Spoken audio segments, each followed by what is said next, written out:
राम राम सारा बहन है खंडेला विधानसभा क्षेत्र के पूरे मेरे प्यारे मित्रों को। दोस्तों, ये कुर्सी वो कुर्सी है जो इसको पाना चाहने वाले पहले से पा रखे हैं, पहले से राज कर रहे हैं, फिर भी ऐसे सोचते हैं कि आज हम आ गए तो कल हमारे पुत्र को लाना है, फिर पुत्र के भी पुत्र को लाना है। दोस्तों एक वंशवाद हो गया है कि एक वंश से उसके पीछे चलते जाओ। दोस्तों फिर एक दूसरा नेता और आता है, वो अपने कभी दूसरी पार्टी से टिकट लिवा, दो पार्टियों के कैंडिडेट होते हैं, दोनों पार्टी के अपनी तुलना ऐसे करते हैं कि भाई तू जीत जाना, परंतु दूसरे उम्मीदवार को मत जीतने देना। तो दोस्तों जो उम्मीदवार 45 साल तक सत्ता पर रह सकता है और उसका कार्यकाल देखा जाए तो कुछ नहीं है। जब चुनाव का दौर आता है 3 महीने 4 महीने के लिए, तो वो ऐसे दौड़ने लग जाते हैं जैसे कि एक कुत्ते को सामने से दिख रहा है कि भाई वहां पर कुछ मांस का टुकड़ा है, तो वो कुत्ता जिस तरह भागता है उस तरह भागते हैं दोस्तों। तो दोस्तों मैं उन नेताओं से बात करना चाहता हूँ जो 45 साल तक और एक राजनेता 10 साल तक राज कर चुके हैं। मैंने उनका विकास अभी तक 45 साल में, अगर खंडला ग्राम पंचायत और ग्राम पंचायत समिति, उसमें इतना बड़ा वो तो है नहीं कि ज़्यादा बड़ी है 45 साल में अगर उम्मीदवार कहीं पे नहीं पहुंच पाए। और दोस्तों रही बात दूसरी, क्योंकि अगर पैदल चले तो 45 साल में पूरा विश्व का भ्रमण कर सकता है, बल्कि हम जिस नेता को चुनते हैं वो 45 साल और 10 साल के अंदर कुछ नहीं किया, वैसे वो अपना प्रकोप उसको बढ़ावा दिया है। तो मैंने कुछ नेता हैं, नाम लेने से भी कोई फायदा नहीं है क्योंकि उनका नाम भी मुंह से आने शोभा नहीं देता है, क्योंकि उन्होंने ऐसी हालत कर रखी है खंडेला विधानसभा क्षेत्र की कि पूछना मत। उनसे मैं पूछूं कि भाई खंडेला विधानसभा में आपने कितनी फैक्ट्रियां लगाई है जो युवाओं को या युवा जो भी हमारे काम करने वाले उनको रोजगार मिले। अब महादेव सिंह जी हैं, जो गवर्नमेंट कॉलेज थी वो आपके गांव में ले गए। अब वहाँ के जाने के लिए जो लोकल के बंदे होते हैं या बंदे या बंदी जो मेरे प्यारे भाई बहन होते हैं, उनको जाने के लिए बस वहाँ पर जाएंगे, बस से वहाँ जाएं। चलो ठीक है भाई, चले जाए, कोई दिक्कत नहीं है, परंतु वहाँ पर जो उनको और सुविधा चाहिए, बल्कि जो मार्केट में जाते हैं और कुछ लेने के लिए, कुछ भी भाई हम कॉलेज जा रहे हैं तो हमारा और कुछ काम हो या कोचिंग हो, सभी कई जगह।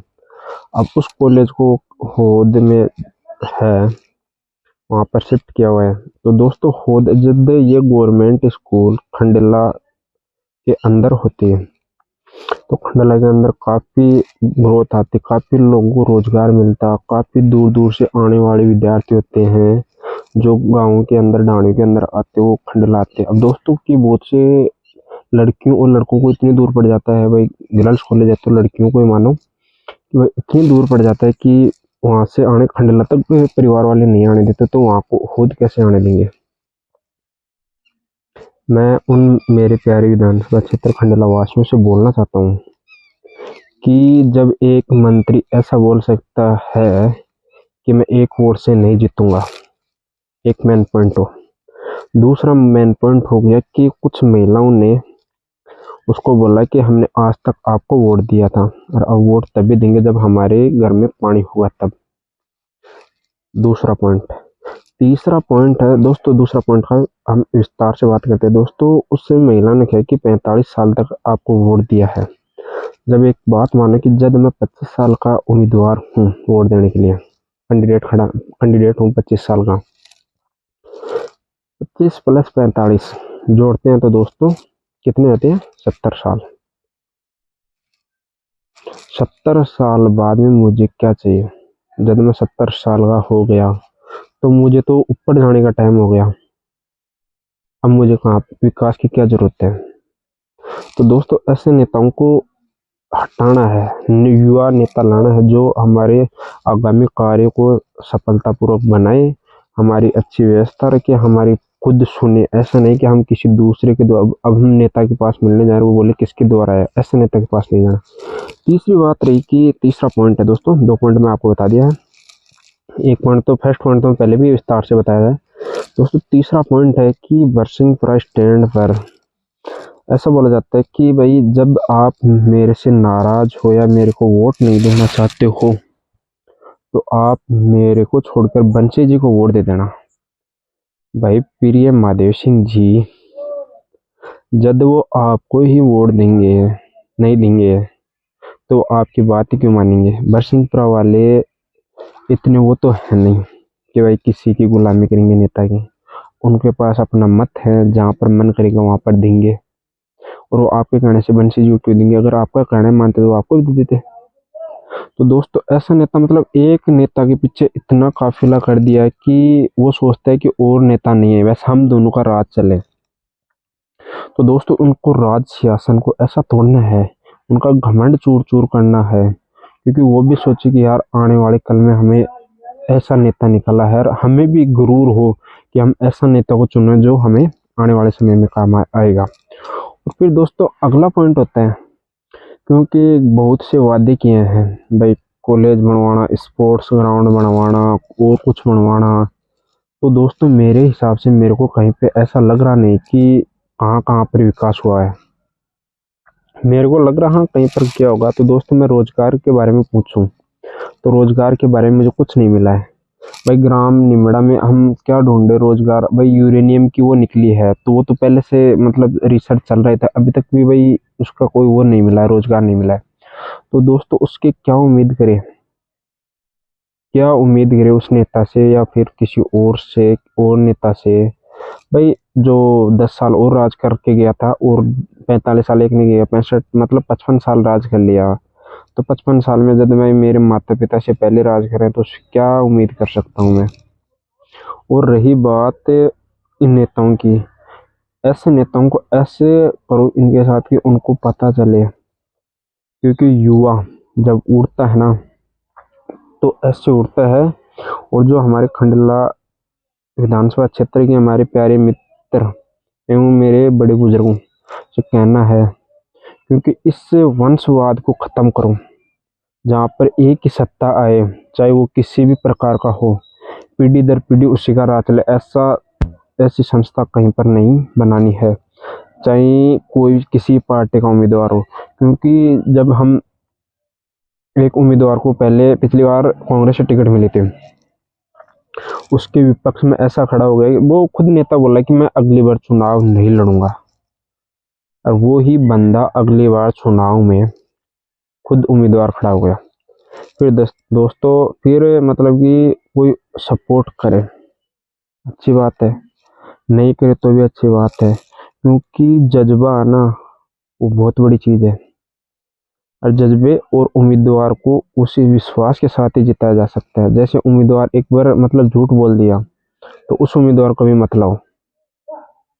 और जो मेरे प्यारे मित्र हैं जो फेसबुक पर टिप्पणी कर रही हैं कि बोल रहे हैं कि हमारा नेता ऐसा नहीं है, तो भाई उसके काले कारनामे ऐसे हैं कि न्यूज़ तक भी हैं।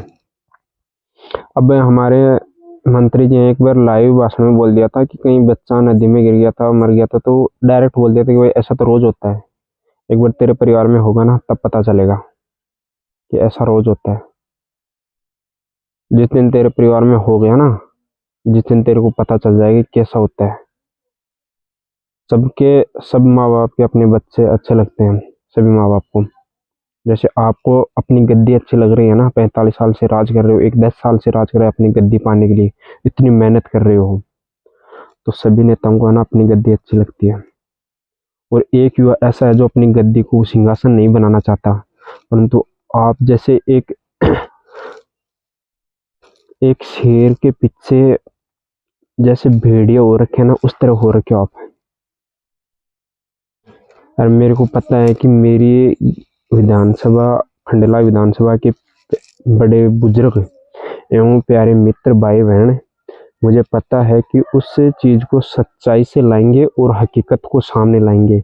ऐसे नेताओं को बर्खास्त करेंगे क्योंकि ये हमारी पीढ़ी को खोने वाली पीढ़ी है। क्योंकि खोने वाली पीढ़ी का मतलब आप समझते हो कि विकास कुछ है नहीं, बस हमसे लूटते रहते हैं। और बहुत से अधिकारियों का नहीं, वो जो हमारे कंकर पत्थर, जो सीमेंट बजरी वगैरह का मतलब ट्राली वगैरह काम करते हैं, जो यातायात होते हैं, उनको बहुत से परेशान भी करते हैं। तो उन नेताओं को मेरे हाथ जोड़कर निवेदन है कि मेरे प्यारे मित्रों, उनसे बच कर रहिए और उन नेताओं को वोट दें, उन नेता को जो आपको अच्छा लगे। क्योंकि मैं सर बोलने से आप वोट तो देखो नहीं कि मैं से बोलूँ उसको वोट दो।